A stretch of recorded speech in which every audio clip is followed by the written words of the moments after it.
If you're looking for some easy woodworking projects that you can knock out in a weekend, then this video is for you. We've got 4 small woodworking projects that are awesome sellers and make great gifts for your friends and family. Bonus, use up a bunch of your offcuts. Let's get stuck into it.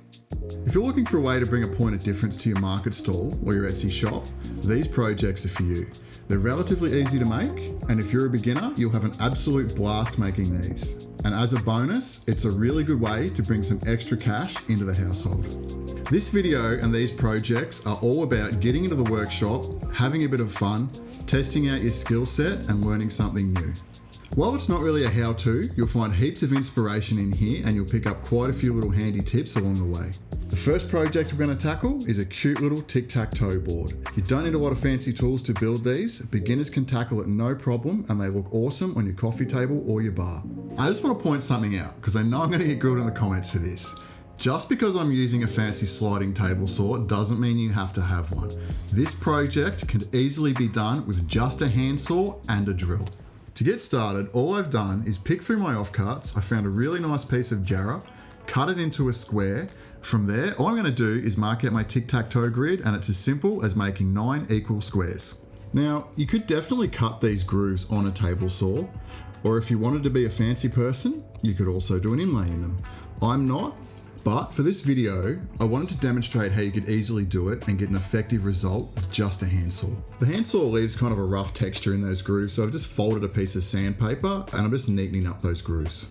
I'm just going to go and put a small round over on the outside of this. If you don't have a router table or you don't own a router, you could do this with a sander, no problem, or even if you have a small block plane, would give an excellent result. You could do a chamfer or you could do any other finished edge. You could leave it even just as a square block. The reason I'm doing a round over is I find it just elevates the piece a little bit and it's a little bit more pleasing to the eye, I guess. The next thing we need to do is find the center point of each one of those squares. And all I'm doing is measuring from corner to corner in each square, making a mark, and that gives us the center point. From there, I'm going to find a piece of dowel that I can cut down to make the playing pieces, measure that, and then I'll find a Forstner bit that's slightly larger than the dowel so it's not creating a tight fit. We want a little bit of looseness so the pins can slide in and out freely. Now, if you don't have a set of Forstner bits, this is your cue to go and invest. These things are an absolute game changer in the workshop. You will use them heaps and I highly recommend it. Just because you own Forstner bits doesn't mean you need a drill press. These work really well in just an electric drill or a battery drill. But since I have one, that's what I'm going to use. And the advantage of a drill press is you can set a depth stop so you can get the same depth hole every time. If you're not using a drill press, just take your time and go incrementally so you're not drilling too far. Once we got our holes done, we'll go ahead and cut our pins. I'm cutting 12. I know there's only 9 holes on a tic-tac-toe board, but it always helps to have a couple of spares, especially if you have little kids. And after some sanding, I've just made a temporary jig to hold these so I can give them some paint. You don't have to paint yours. If you've got a wood burner, you can wood burn something in the top of them. You can carve them, you can draw them with a pen, you can do whatever you want. The point is, be creative, make it yours, and put your own flair on it. Now, the next step is completely optional. You don't have to make piece holders, but I find if you do, it adds a lot of value, it makes the piece more desirable, and you can ask a slightly higher price point. I'm just going to follow a lot of the same methods as I did for making the main part of the piece, replicate it in a smaller version, and we're done. To finish these off, I just use a little bit of this orange oil. It smells absolutely amazing, and it really creates an impact when people open their package. You do whatever finishing process is your normal thing or whatever works for you. And just like that, in under 2 hours, we've made our first project. The next project we're doing is actually the next 3 projects we're doing. I'm going to show you how I like to work smarter, not harder. We're going to tackle a headphone stand, a recipe book holder, and a serving tray all at once. We're going to do 2 glue ups to make 3 products. And you definitely do not have to build everything at once. For me, this is about time efficiency. It's summer here in Oz and it is hot. Especially when you're working in a little tin box with no insulation and no aircon. I like to get the bulk of my work done in a single workshop session, especially when it comes to milling and gluing. If I can get all those things done in one day for multiple items and then come back the next day and then just break it down and put it together, happy Deano. So this first glue up you see me putting together is for the headphone stand. This headphone stand is going to consist of 3 components: a base, a neck, and a saddle for the headphones to rest on. All you'll need for this glue up is a bunch of thin ripped contrasting timbers to make the layered section that will form part of the base and the neck. Those wider bits you can see are for the base and the skinny bits are for the neck. This is a really great way to use your offcuts. However, there's no particular recipe. As long as your base is around 15 by 15 centimeters square and the neck is around 25 centimeters long, you'll have enough to cover this. So when you make your strips, make sure they are at least 40 centimeters long, because 15 centimeters of that will take up the base and the remainder, 25 centimeters, will take up the neck. Obviously, you can play around with the dimensions, but you'll see why I run with these parameters in a second. I'm lucky enough to own a thicknesser, so I'm not too worried about all my strips and everything being the same height because I'm gonna buzz it through. If you don't have a thicknesser, definitely take some more time when it comes to ripping your strips or what offcuts you use. Try and get everything as close to the same dimension as possible. It'll just save you a lot of time in sanding and work afterwards. And now that we've got our clamps on, we'll throw that aside and we'll go and rip up the timber for our second glue up and get that in clamps. Our next two projects are going to be done in one glue up. We're going to be making a serving tray and a book holder. Or if you're not a dinosaur like me, a tablet holder. The good thing about doing glue ups in this fashion, where you're making two products out of the one glue up, they are completely cohesive, especially if, say, they're both kitchen related items. The chances of people buying them as a matching pair increases dramatically. The construction of these next two projects is going to be very similar to the headphone stand. I've got a bunch of long strips. The thinner strips I'm going to split on the bandsaw. The wider pieces I'm going to cut up on the table saw. The reason I'm doing the thinner strips on the bandsaw is because my table saw's super new. These are the first projects I'm actually using the table saw for. I'm a little nervous, still getting to know it, so I'm erring on the side of caution. So now that we've got all our pieces ripped up, we're going to go back to the workbench, lay everything out, slap some glue on, put it in clamps and let it sit overnight. I just want to say, this is another opportunity for you to put your own personal spin on your pieces. Do as many layers as you want, make them whatever width you want, and use whatever species of timber you like to use. In saying that, if you're planning on selling these, it's a good idea to do a bit of research and get to understand the species that sell the best in your area and the things that are the most popular. And just like with the headphone stand, make sure you've got enough length in all your pieces to get both projects out of it. It's day two, glue's dry, so let's build some cool stuff. And the first thing I'm going to tackle is this headphone stand. And once I get my clamps off, I'm going to take it over to the thicknesser and get everything down to the same plane, and then we can dissect it and start assembly. And when I mean dissect it, all I did was on the miter saw, I squared off the edge of the base and then I freed the base from the neck and made it two separate pieces essentially.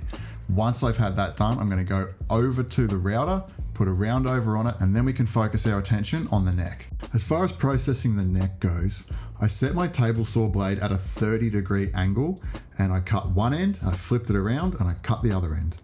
And now you can see why I did this base and neck in one glue up. That pattern runs from the base up into the neck and everything lines up beautifully.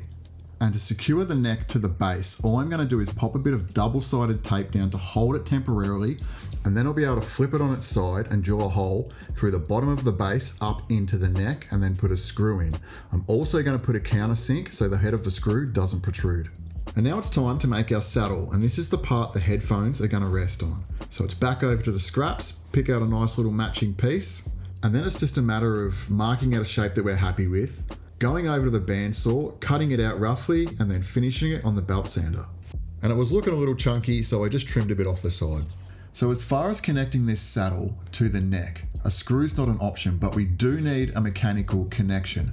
Glue alone won't hold it, so we're going to use a dowel. All I did was found the center point of the top of the neck and the center point of the bottom of the saddle. I drilled a hole in both and connected it with some glue and a dowel. Be mindful when you're drilling the hole in the neck, don't go too deep. You only want it a couple of millimeters because you're drilling a straight hole in an angled piece. If you drill too far, it'll pop out the front of the neck and you'll have to trim a bit off and re-drill your hole. You can only get away with that so many times before your neck disappears. And we'll pop it aside for the glue to dry and we'll get on with our other projects. And the beginning of this next piece is much like the headphone stand. Rip it out of the clamps, run it through the thicknesser, get everything flat and level, and then we'll chop it up. And if you don't have a thicknesser and you didn't mill all your pieces to the same thickness, then you've got a lot of sanding ahead. But even if you do have a thicknesser, there's really no escaping sanding. It's part of woodworking. And now it's time to cut this bad boy into 2 pieces. The size of these pieces will be determined by you and whatever dimensions you decided for your projects. If you've come this far in the video, you've obviously found some value in it, and I really appreciate your support. If you're not already, hit that subscribe and help my little channel grow. I couldn't do these videos without you guys, and your support means the world. Now let's finish off this serving board first. All it really needs is a couple of brass handles, no roundovers, nothing fancy. I just gave it a little sand to break the edges so there's no sharp bits. I'm going to mark the location for some holes, drill them, countersink them, pop the screws in, and move on to the book holder, also known as a tablet holder. And I cannot wait to show you how this comes together with the oil on it. The grain, the pattern, the colors, the combination of timbers in this is absolutely amazing. And that's why we're keeping these builds kind of simple, because we really want the timber to speak for what it is and showcase its natural beauty. And now we're on to the assembly of our 4th and final project, book holder / tablet holder. And these things sell to a way more diverse crowd than what you'd first think. I have sold these to Lego builders, cooks, and even electrical engineers. These things have so many uses. They take books, tablets, diagrams, maps, whatever you got. And obviously a book holder needs a place to put a book. So we're going to mill up a little ledge, and I didn't have a contrasting scrap. So I had to mill up a whole new piece of wood and make more scraps. And if you're disappointed because I haven't showed you any footage of me sanding, well, here's a weird sanding montage. Enjoy.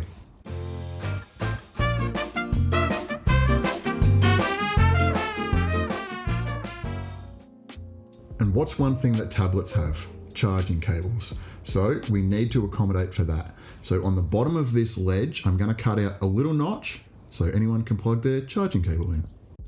So apologies guys, but because I'm an absolute dingus, I forgot to turn the camera on for that bit.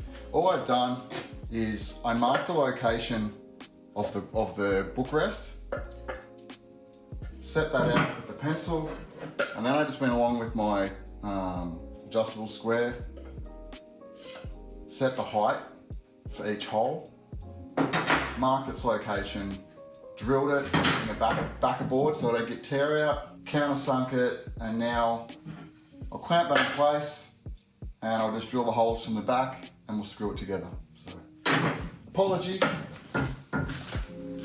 I decided to use screws here because I wanted a really strong mechanical connection. You could use dowels if you want. There's no way I'd rely on glue holding this. Some textbooks and stuff are pretty weighty, and if someone dropped this, it's just gonna pop straight off. So, screws it is. The next thing we're going to work on is a little folding leg to go on the back so this thing doesn't fall over. All I'm going to do is take an offcut, drill a hole in it, feed a piece of cord through it, and attach it with a little brass hinge so it can fold in and out. And obviously I need something to attach the other end of this cord, otherwise it's just kind of weird. So I made a little block, I put 3 holes in it, 2 for screws and 1 for the cord, and attached it to the back of the holder. And I'm realizing now that I didn't film that last bit very well, but you will get a better look at it in the reveals, which is right around the corner, because all we need to do now is oil everything up.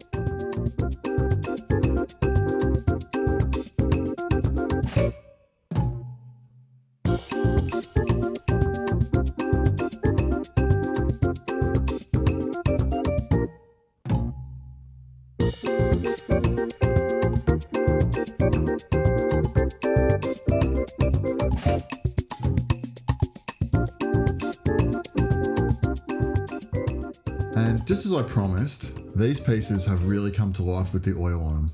They are a little wet and slippery looking at the moment, and to get the full effect, we really need to wait till they dry. So without further ado, here's the final reveals.